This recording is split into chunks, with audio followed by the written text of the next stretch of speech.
सोचितं कर्म कुर्वती प्रभुस्तुल्यमनोरथे पार्श्वनाथ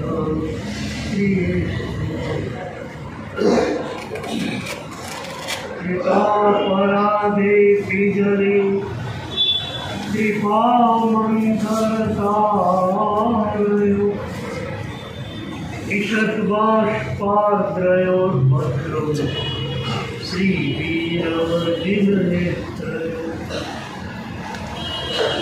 ध्यानं क्रियादिकार्यकुशलं प्रद्युम्नजेता गुरु आन्तरलोचन वेकमस्ति सुतरां प्रोद्भासितं यस्य ओंकारेण सुसेवितोऽपि सततम् ओंकार सेवा पर सोऽयं सौम्यमनः सदा विजयते श्रीसिद्धिसूरीश्वर सोऽयं सौम्यमनः सदा विजयते श्रीभद्रसूरीश्वर सोऽयं सौम्यमनः सदा विजयते ओंकारसूरीश्वर सोऽयं सौम्यमनः सदा विजयते सूरीश्वर सोऽयं सौम्यमनः सदा विजयते जयघोषसूरीश्वर सोऽयं सौम्यमनः सदा विजयते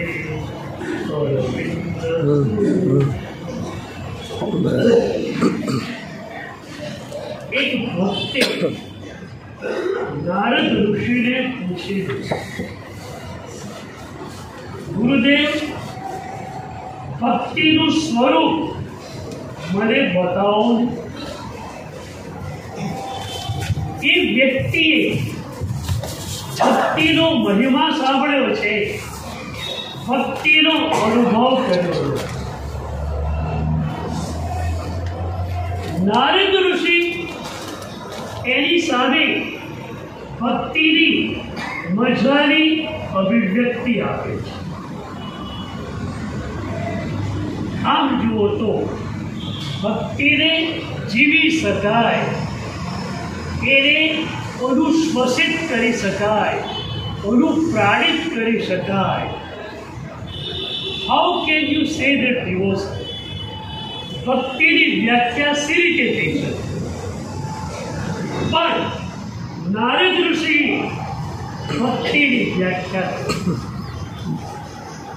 શું મજાનું સંસ્કૃત છે વાંચતા રૂવાડા ખડા થઈ ગયા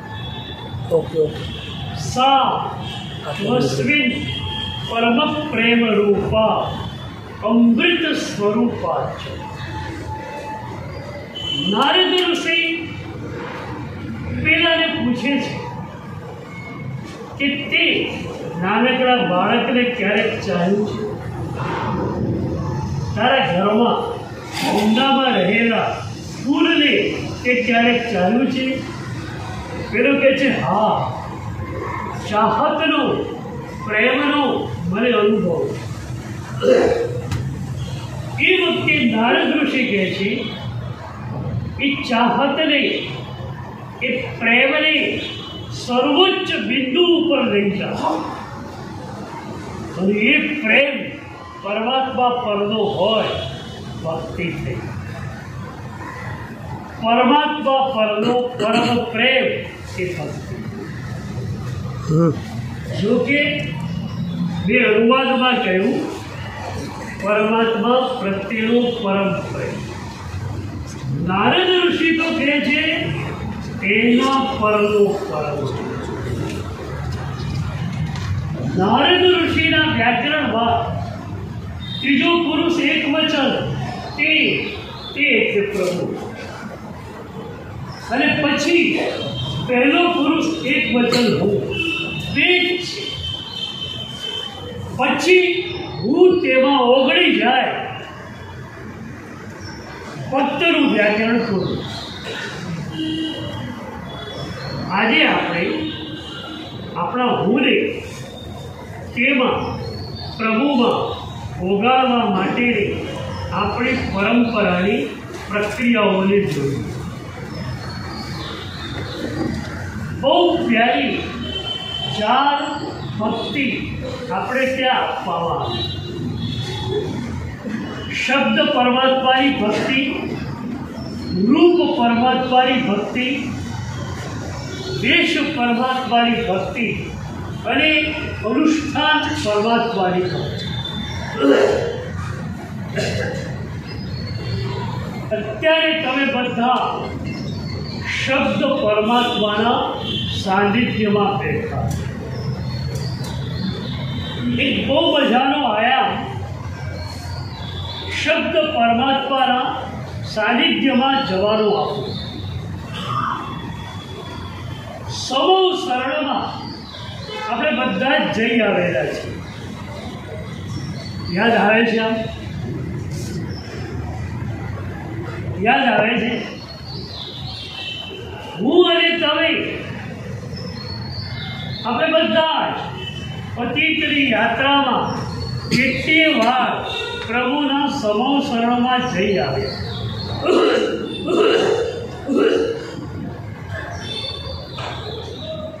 એ સમૂહ શરણમાં ભક્તિના લયમાં આપણે ગયેલા અને એ વખતે આપણા હૃદયમાં એક મીઠી મૂંઝવણ સવાર થઈ.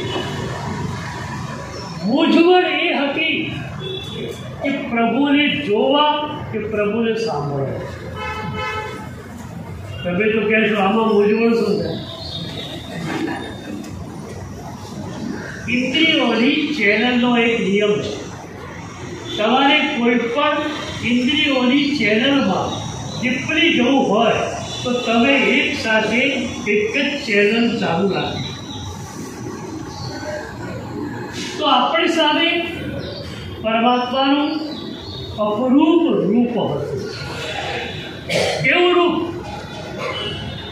કોટી દેવ નિરંતર ન કર શકે, એક અંગુષ્ટ રૂપ પ્રતિચંદ, ऐसो અદ્ભુત રૂપથી. કરોડો દેવો ભેગા થાય અને પોતાના રૂપના જથ્થાને એકઠું કરે તો પણ પ્રભુના ચરણના અંગૂઠા જેટલું રૂપ એ થઈ શકશે. એ રૂપનું એક્સટેન્ટ પોઈન્ટ આપણે આંખોની સામે હતું. આપણા ગાન માટે પ્રભુના પ્યારા પ્યારા શબ્દો ઓછો બનીને આવતા હતા. શું કરવું? મૂંઝવણ થઈ. મૂંઝવણનો ઉકેલ શું આવ્યો? ઓબ્વિયસલી વિડીયો વિઝન ને ઓડિયો વિઝન બે ચાલુ હોય ત્યારે ધ્યાન વિડીયો વિઝન ઉપર વધુ આકર્ષિત હોય. એ વખતે પરમાત્માનું રૂપ જોવાયેલું, પ્રભુના પ્યારા પ્યારા શબ્દો છૂટી ગયા. અત્યારે તમે પ્રવચન સાંભળો છો કોઈ પણ મહાત્માનું, ત્યારે સમૂહ શરણની અંદર છૂટી ગયેલા પ્રભુના એક પ્યારા શબ્દોનું તમે અનુસંધાન કરો. એક વાત વારંવાર કહું, I am not to speak a single word. મારે એક પણ શબ્દ બોલવાનું, હું બોલું તો મજા આવશે. યશો વિજય જ્યાં સુધી બોલતો હતો ને ત્યાં સુધી મને પણ મજા નથી આવતી, શ્રોતાઓને પણ મજા નથી આવતી. પછી મેં પ્રભુને બધું સોંપી દીધું. પ્રભુ યશો વિજયના કંઠમાંથી પ્રગટ થાય, મજા જ મજા. હું પણ અત્યારે શ્રોતા તરીકે જ બેઠો છું. તો મારે બોલવું નથી, તમારે સાંભળવું. પ્રભુની વાણી સાંભળવી નથી, પીવી. પીવું એટલે શું થાય? એક શરાબી માયખાનામાં ચકાચક પી અને બહાર નીકળે, એની લડખડાતી ચાલ તમે જુઓ, તમારે એને પૂછવું ન પડે ભૈયા કેટલો પીધો. તમે અહીંથી નીચે જાઓ એટલે તમારા ચહેરા ઉપર શું દેખાય? રવિન્દ્રનાથ ટાગોર ગીતાંજલિમાં કહે છે, પ્રભુ તારું દર્શન કરીને હું મારે ઘરે આવેલો હોઉં, ચા પીવા માટે ખુરશી પર બેઠેલો હોઉં, ચા સિપ કરતો હોઉં, એ વખતે કોઈ મધ્ય માર્ગું બહારથી જતો હોય અને મારી વાતે મારા ચહેરાને જુએ તો પ્રભુ એ વખતે એને મારા ચહેરા ઉપર તારા ચહેરાની છાપ.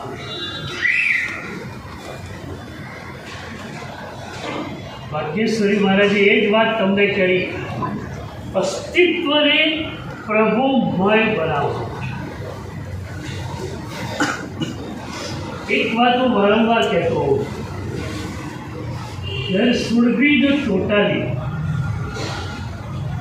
તમે 10 મિનિટ પ્રવચન સાંભળો તો પણ મને વાંધો નહીં, હું બહુ ફ્લેક્સિબલ હોઉં. છેલ્લે આવી ગયા તોય વાંધો નહીં. But there should be the totality. તમે સમગ્રતાથી પ્રભુના આ શબ્દોને પીવો. 10 મિનિટ કાફી છે. જો એ શબ્દો ભીતર ઉતરી જાય તો શબ્દ પરમાત્મા. હું મારા ચોમાસામાં દર વર્ષે એક વાત કરતો કે ભાઈ ગમે તેવો સારો સંગીતકાર હોય પણ તબલાની રિઝર્વ ન હોય, પ્લેબેક ન હોય તો એ ગાઈ ન શકે, મજા ન આવે. મેં કહ્યું એક પ્રવચન મારે એવું આપવું છે જે તમારા બધાના દુષ્કાળી પ્લેબેક પર આખું ઓડિટોરિયમ હિપકા લેતું હોય અને હું પ્રભુની પ્યારી વાતો કરું. કોરી કોરી આંખોએ પ્રભુને જોવાના, કોરી કોરી આંખોએ પ્રભુને સાંભળવાના. ચાલશે? ગોવાના ટેન્ટમાં મારું ચોમાસું હતું. પરિશ્રમમાં પાછળના મોટા હોલમાં પ્રવચનો, વ્યાખ્યાન વગેરે થાય. એ પરિષદના વ્યાખ્યાનમાં એકવાર મેં કહ્યું કે આજે મારે પ્રતિક્રમણમાં તમારું વંદિત્વ દુષ્કાળી પ્લેબેક પર સાંભળવું. તમે 1000 લોકો પ્રતિક્રમણમાં હો, એક વ્યક્તિ વંદિત્વ બોલતી હોય, 999ના ગળામાંથી દુષ્કાળો રહેતા હું તમ નિંદે તંચ ગરિહામી. પ્રભુ ગુરુદેવ આજે અસત્ય બોલાઈ ગયું, સહેજ ચોરી કપટ થઈ ગયું, તમ નિંદે તંચ ગરિહા. આ બોલતા દુષ્કાળો પ્રગટે. પ્રભાતા થઈ પ્રતિક્રમણ વખતે શરીર પતાસણા ઉપર મન ક્યાં? શરીરને ઊભું થવું હોય ને સામાયિકમાં પ્રતિક્રમણમાં તો ચરણો જોઈએ. મનને ઊભા થવા માટે કેવો ચરણો?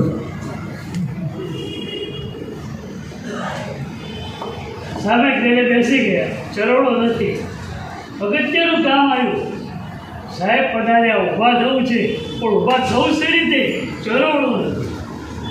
શરીરને ઊભા થવું હોય તો ચરણો જોઈએ. મનને ઊભા થવું હોય તો કોને મન બેઠેલું જ નહીં. બેઠેલું હોય તો ઊભું થવાની વાત છે. ચીનના 2 દાર્શનિક, એક યુએન સુ, બીજા ચાઉરે બંને વિધવા અને બંને વૃદ્ધો લગભગ 80 વર્ષની ઉંમરે પહોંચેલા તેઓ પણ બહુ જ આદરણીય સ્થાન ચીનના વિદ્વત જગતમાં લોકો એમની પાસે આવે માત્ર પ્રશ્નો પૂછવા માટે.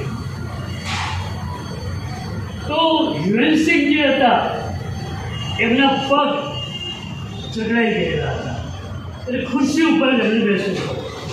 નીચે બેસી શકે બેસે તો ઊભા થઈ શકે. એમની પાસે જે આવે એ બધા નીચે જ બેઠતા હોય, બધા શિષ્યો હોય અને એવા એ ઋષિઓ હતા. ઝૂંપડા જેવું ઘર હોય, એક ખુરશી બાકીનું રાજ રચેલું મળે નહીં. એમાં પેલા બીજા વિદ્વાન એમના ઘર પાસેથી નીકળતા. એમને થયું કે આમના ઘર પાસે જ નીકળું છું તો આજે મળી ગયો. એ મળવા માટે આવ્યા. આ તો બહુ રાજી થઈ ગયા. તમે મારે ત્યાં આવે બહુ સરસ. પણ હવે આટલા મોટા આદરણીય વિદ્વાન એમને ખુરશી આપવી જોઈએ. પોતે ઊભા થઈ શકે એમ નથી. એક પણ શિષ્ય બાજુમાં નથી કે જેને ખુરશી લાવવા માટે પાડોશવાદી પણ કહી શકે. તેમણે કહ્યું, તમે આવ્યા, મારી ઝૂંપડી પાવન કરી, મને બહુ જ આનંદ છે, પણ દિલગીરી એ છે કે તમને બેસવા માટે આસન આપી શકું. પેલા નીચે બેસી ગયા. નીચે તો બેઠા પણ આટલા મોટા વિદ્વાન ક્યારેય નીચે બેઠેલા નહીં. થોડું જરા અનકન્વિનિયન્ટ લાગે. પેલા વિદ્વાન સમજી ગયા. એમણે કહ્યું, આપણે કૃપા કરી બેસી ગયા છે, આપણું શરીર બેસી ગયું છે તો આપણા મનને પણ હવે કૃપા કરી બેસાડી. પછી આપણે વાત કરીએ. તમારા મનને ક્યારે બેસાડશે? શબ્દ પરમાત્માનો આનંદ તમને ત્યારે આવે જ્યારે તમે એકદમ એકાગ્રતાથી પ્રભુને સાંભળતા. આંખો બંધ હોય તો વાંધો નહીં, તમે મનથી પ્રભુના સમોષણમાં પહોંચી જાઓ અને જાણે પ્રભુના શબ્દો સાંભળી રહ્યા છો એ રીતે પ્રવચનકાર મહાત્માને સાંભળો. નહીતર શું થાય છે? સાંભળો તો છો તમે, ક્યારેક કાનથી, ક્યારેક મનથી. અસ્ખલિત ગતિએ વધતા પ્રવચન આપતા હોય, કાનને ઓછો થઈ જાય, મજા આવી ગયા. પ્રવચનકાર મહાત્માએ નવા જ પદાર્થો આપ્યા, મનને ઓછો થાય, આ તો મજા આવી ગઈ છે. પણ આમાં તમે ક્યાં? મારે છે ને આજે તમારા કાનને નહીં, તમારા મનને નહીં, તમને સંભળાવું છે. તમે હાજર છો નહીં. આમ ઘડિયાળ આવે નથી. થોડી મિનિટો આવે તો પ્રભુમાં ડૂબી. શબ્દ પરમાત્મા, પછી રૂપ પરમાત્મા. દેરાસરમાં ગયા. ચિંતામણી પાર્થનાથ દાદાની મૂર્તિ નથી દેરાસરમાં. ચિંતામણી પાર્થનાથ દાદા સાક્ષાત હાજર છે. એ દર્શન કરતા એ ભાવ આવે કે આ મારા ભગવાન સિદ્ધ શિરા ઉપરથી પર્સનલી ફોર અવર્સ અમારા પાર્લાવાળા માટે અહીંયા આવી ગયા નીચે. અમે લોકો મૂર્તિની અંદર પરમ ચેતનાનું અવતરણ કરીએ છીએ. એ જ પ્રભુની ચેતનાનું અવતરણ કરીએ છીએ, પણ ત્યારે જ મૂર્તિ પ્રભુ બને છે. તો એક ભાવ આવે કે આ પ્રભુ સાક્ષાત પ્રભુ. મહાવીરમાં રહેલા સિમંદર દાદા જે કામ કરે એ જ કામ દેરાસરમાં રહેલા સિમંદર દાદા કરે. અને જીર વિજય મહારાજ તો એક ડગલું આગળ વધ્યા સ્તવનમાં. એમણે કહ્યું, મારે તો સુષમાથી કુસુમો અવસર પુણ્ય નિધાન. પ્રભુ સુષમ કાળમાં હું હતો ત્યારે આપણું સંવત્સરણ મંડાતું. હું સંવત્સરણમાં કુતૂહલને વશ, જિજ્ઞાસાને વશ આવી જતો, પણ આપણા શબ્દો કદાચ કાનમાં પડતા અંદર જતા રહે. અત્યારે હું સાક્ષાત આપણે નહીં, મારી દૃષ્ટિએ તો સાક્ષાત આપણે સાંભળી રહ્યો છું. તમારી દૃષ્ટિ શું? પ્રવચનકાર મહાત્માને સાંભળે. મારી દૃષ્ટિ એ છે કે પ્રભુને સાંભળવા. તો સાક્ષાત પ્રભુને સાંભળ્યા ત્યારે ભાવ નહોતો. આજે દેરાસરમાં રહેલા પ્રભુ છે, ભાવ એટલો બધો ઉચકાઈ ગયો કે જેના કારણે સાક્ષાત સમોસરમાં રહેલા પ્રભુ જે કામ નહોતા કરી શક્યા એ દેરાસરમાં બેઠેલા પ્રભુ કામ કરી શક્યા. એ પછી વેશ પરમાત્મા. આ પ્રભુનો વેશ જુઓ, આખો ભીલી ભીલી થઈ જાય, આખો ભીલી ભીલી થઈ જાય તમારી. મુંબઈમાં આવ્યો છું ત્યારથી તમારા અહોભાવના દરિયામાં હું કરી રહ્યો. શું શ્રદ્ધા તમારી પાસે છે! ખરેખર પ્રભુ શાસનની આ પરિણામી છે. આ શ્રદ્ધા, આ ભક્તિ, આ સમર્પણ, આ સહયોગની અંદર પ્રભુના શાસનની પ્રાપ્તિને કારણે છે. અદ્ભુત શ્રદ્ધા તમારી પાસે જે વેશ પરમાત્મા પ્રત્યે. એક પણ મહાત્મા ઘરે પધાર્યા, સાહેબ પધારો પધારો પધારો. મને એક ઘટના યાદ આવે. મેં 11 વર્ષે દીક્ષા લીધી. મારી દીક્ષાને 1.5 વર્ષ થયેલું. હું બાર બની એટલે ગુરુદેવ મને વોરવા માટે મોકલતા રહ્યા. પણ એ દિવસે ગુરુદેવે મને કહ્યું, વિશ્વ વિજય તારે વોરવા જવાનું. અમારા માટે ગુરુ ઇઝ ધ સુપ્રીમ બોસ. સદગુરુ બોલ્યા, વાત પૂરી થઈ ગઈ. મેં કપડો પહેર્યો, કામડી ઓઢી, દાડો હાથમાં લીધો, તરફડી પાતળા લીધા, વોરવા માટે ચાલ્યો. પહેલાં જે ઘર જૈનનું આવ્યું ત્યાં ડેરીએ પહોંચતા ધર્મલાભ શબ્દ ઉચ્ચાર્યો. એ ધર્મલાભ સાંભળતા અંદરથી રસોડામાંથી શ્રાવિકા માતાએ કહ્યું, સાહેબ પધારો પધારો પધારો. હું અંદર ગયો. શું એ શ્રાવિકા માતાનો ભાવ! 60 વર્ષ આ ઘટનાને થઈ ગયા. આજે એ માતાનો ચહેરો મારી સામે ફિલ્માય છે.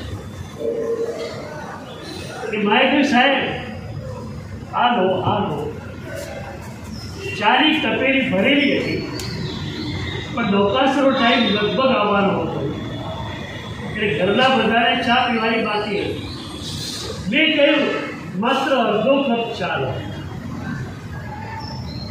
એમણે કહ્યું, સાહેબ પાતળું તો નીચે મૂકો પહેલાં. પાતળું તમારા હાથમાં જેવું વળાવું છે. એટલે હા, પાતળું નીચે મૂકું, પણ અડધો કપ ચા વધારે નહીં જોઈએ. મારે બીજે વળવા જવાનું હતું. બે તરફની નીચે મૂકી. પછી તો એમના હાથમાં આવી ગઈ. આખી તપેલી ચાલી મારા પાત્રમાં એડ કરી.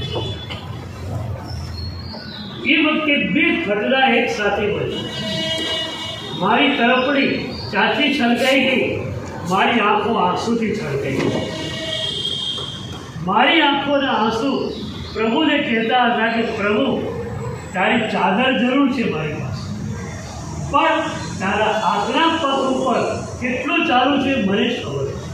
છતાં માત્ર તારી ચાદર ઉપર આ માતાનો આટલો બધો અહંકાર. આ માતાઓ, આ બહેનો, શું એમનો ભાવ હોય! આ એક જ ભાવ તમને તારનારો બની જાય. શું વરાવો છો એને મહત્તા નથી. એ વરાવતા જે ભાવ તમને આવે છે એ તમારા કેટલાય કર્મોને સાફ કરી નાખે. તો વેશ પરમાત્માની ભક્તિ અને છેલ્લે અનુષ્ઠાન પરમાત્માની ભક્તિ. સામાયિક કરનાર હોય તો ઉપાશ્રયમાં તમે આવ્યા, ગુરુદેવોને વંદન કર્યું, સામાયિકમાં રહેલા કોઈ શ્રાવકજી હોય એટલે પ્રણામ કરો. ધન્યવાદ છે આપણે આપ સામાયિક લઈને અહીંયા બેસી ગયા. અનુષ્ઠાન કરનારી વ્યક્તિ એને અનુષ્ઠાન પરમાત્મા શબ્દો આપણે ત્યાં અપાય.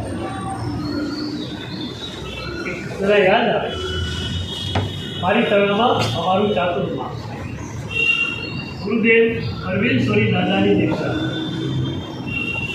એ વખતે આચાર્ય રત્નસુંદર સુરીજી પણ અમારી જોડે. હિંમતભાઈ બેડાવાળા એ ચોમાસામાં આરાધક થઈ ગયો. ભાદરવા મહિનામાં એમની 78મી એવી કોઈ હોળી પૂરી થઈ.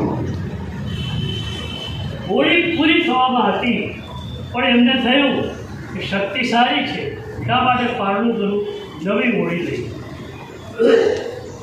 જે દિવસે નવી હોળી એમણે શરૂ કરી એ દિવસે પ્રભુની વિશેષ રૂપે ભક્તિ પ્રાર્થના કરી, ગુરુદેવોનો આશીર્વાદ લીધો અને પોતે પન્નારૂપા ધર્મશાળામાં આરાધના કરતા હતા. ત્યારે બધા શ્રાવક શ્રાવિકાઓને પોતાને ત્યાં બપોરે એકાષ્ટમ કરવા માટે નિમંત્રણ. મોટો હોલ લઈ લીધો, બધાને એકાષ્ટમ કરાવ્યું, સંઘ ભોજન થયું. પછી હિંમતભાઈ ઊભા થયા અને એમણે કહ્યું, આજથી મારી નવી હોળી ચાલુ થાય છે, આપ બધા આશીર્વાદ આપો. શ્રાવકોની શ્રાવિકાઓની આંખમાં આંસુ. પ્રમુખ શ્રાવકે કહ્યું, હિંમતભાઈ, તમારી સાધનાની અનુમોદના આચાર્ય ભગવંતો સુધરવા પીઠ ઉપરથી કરે, અમે તમને શું આશીર્વાદ આપીએ? ત્યારે હિંમતભાઈએ કહેલું, નહીં, ત્યારે બધા અનુષ્ઠાન પરમાત્મા છે અને તમારા આશીર્વાદ વિના હું આગળ વધી શકું.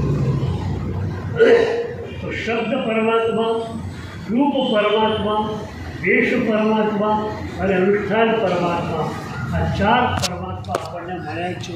ખૂબ ખૂબ ભક્તિ કરી જીવનની સાર્થક